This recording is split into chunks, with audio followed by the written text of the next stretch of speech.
Bike family ride হিসাবে ব্যবহার করা যাবে। একজন ভদ্রমহিলা এই ফুটপাত দিয়ে হাঁটতেছেন, তার গায়ের উপরে উঠে যাচ্ছে মোটরসাইকেল। এই ট্রাফিক ব্যবস্থাকে শৃঙ্খলার মধ্যে আনা ছাড়া আপনাদের পুলিশ কমিশনার হিসেবে আমার হাতে আর কোনো অস্ত্র নেই।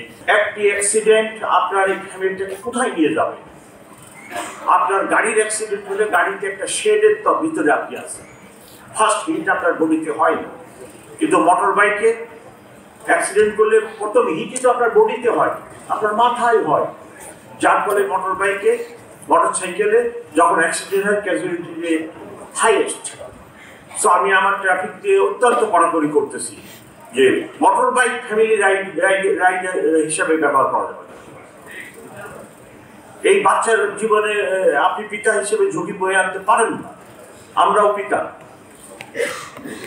সো এই কাজটি বন্ধ করার জন্য আমি শহরবাসীকে পরামর্শ দিচ্ছি, যারা রাস্তা ব্যবহার করেন মোটরসাইকেল গাড়ি নানাবিধ দিকে, আমি গত 1 মাসে তাদের বিরুদ্ধে আইনগত ব্যবস্থা প্রায় গ্রহণ নিচ্ছি। একটি উদ্দেশ্য এই শহরের ট্রাফিক ব্যবস্থাকে একটা শৃঙ্খলার মধ্যে আনা। এই ট্রাফিক ব্যবস্থাকে শৃঙ্খলার মধ্যে আনা ছাড়া আপনাদের পুলিশ কমিশনার হিসেবে আমার হাতে আর কোনো অস্ত্র নেই। আমি 2 মাস 6 মাস এর ভিতরে রাস্তার সংখ্যা বিপুলভাবে বাড়িয়ে দেওয়ার ক্ষমতা আমার নেই, অথবা আমি বলতে পারি না আপনি গাড়ি কিনছে গাড়ি নিয়ে রাস্তায় বেরোবেন। সো আমি অনেক চিন্তা ভাবনা করে দেখছি, আমার হাতে একটি টুল, সেটা হলো যে যিনারা রাস্তা ব্যবহার করবেন অবশ্যই রাস্তার শৃঙ্খলা ওনাকে মেনে চলতে হবে। তার জন্য এটা মুখে বলে লাভ হয়।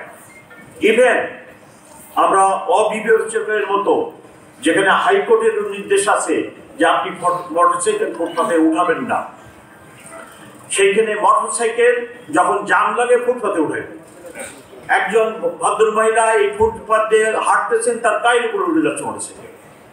এটা তো আমরা মেনে নিতে পারি না। ফুটপাতে মানুষ হাঁটবে, জাম লাগছে, অনেক সময় আমি দেখছি জাম যদি দীর্ঘ সময় হয়ে যায়, বাসের যাত্রী অন্যরা নামিয়ে ফুটপাতে হাঁটে সামনে আগে, তখন মোটরসাইকেলও আবার এই ফুটপাতে উঠে পড়ে, তাহলে উনি হাঁটবেন কি করে? এই অবিবেচকের মতো কাজ করলে তো ট্রাফিক ব্যবস্থা ঠিক হবে না এবং মানুষ স্বাচ্ছন্দ্যে চলাচল করতে পারবে না। সো ট্রাফিকের শৃঙ্খলা ফিরিয়ে আনাই আমার প্রধান লক্ষ্য। এই জন্য ট্রাফিক আইন ভঙ্গকারীকে কোনো রকম ছাড় দেওয়া হবে না, তাদেরকে আমি প্রসিকিউট করব। সংবাদ, ফিচার ও অনুষ্ঠানের জন্য ভিজিট করুন সংবাদ প্রকাশের ওয়েবসাইট এবং যুক্ত থাকুন ফেসবুক পেজ ও ইউটিউব চ্যানেলের সঙ্গে।